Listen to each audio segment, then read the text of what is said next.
Yo, what's up? It's Myree, aka the Reemix, and we're gonna train your vertical.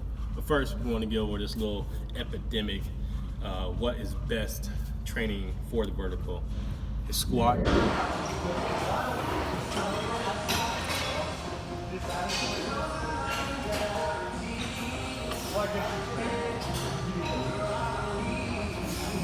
Versus deadlift.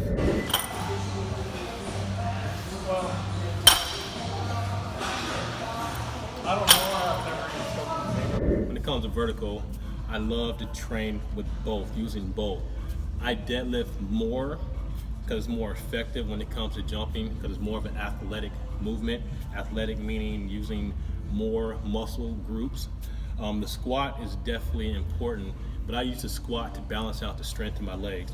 Especially from jumping so much, it comes a time where my left leg gets a little bit weaker than my right leg, and in order to get the balance, to have equal exertion when I'm jumping, I squat.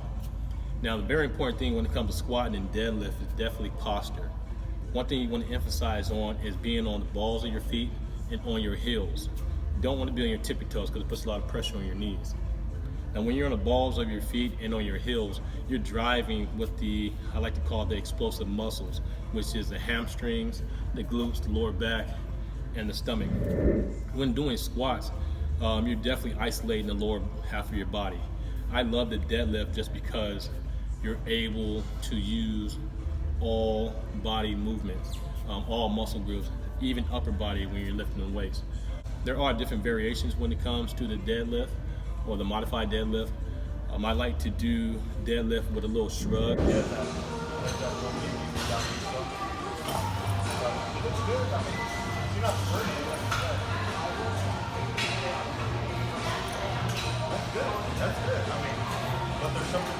What that's doing is that is progressive movement when it comes to the power clean. There's a reason that Grover to the gym is Hollywood.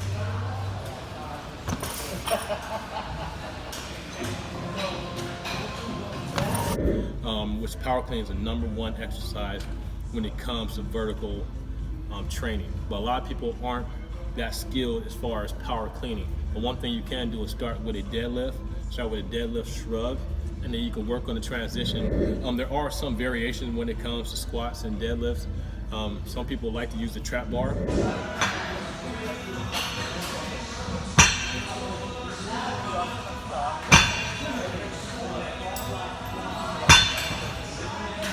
I love to use the trap bar just because it gives me more range of motion. I can definitely jump with the trap bar, which allows me to land without having to worry about landing on the bar.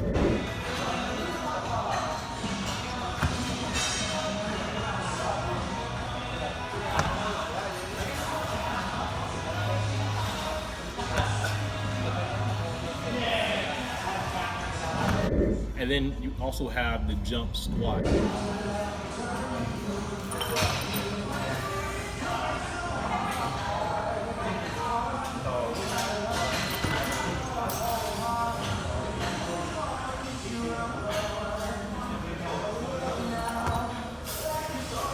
The jump squat is a very, very important exercise.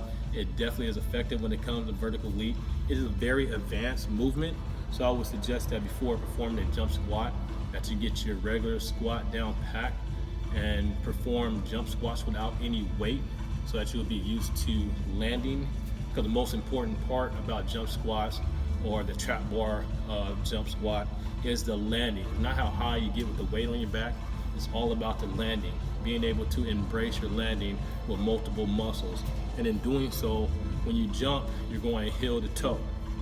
And when you land, you're going toe to heel. All right, with that being said, when it comes to which one is best, there really isn't. There really isn't the best. One doesn't outweigh the other. They're both equally important. One thing you must understand when training your vertical is a full body movement. So of course, it's great to isolate those muscles, especially when you're losing strength. But if you want to really work on your vertical, you must perform athletic movements, athletic resistance movements, power cleans, deadlift, hang cleans, hang snatch. Those things are going to use the full body in order to push the weight. That's the same thing you're doing when you're performing athletics or when you're in athletic position or athletic competition. You're using the full body, right? So if you like that, if it made a lot of sense, check out the other videos. Make sure you like and subscribe on YouTube, and we'll be back with another video.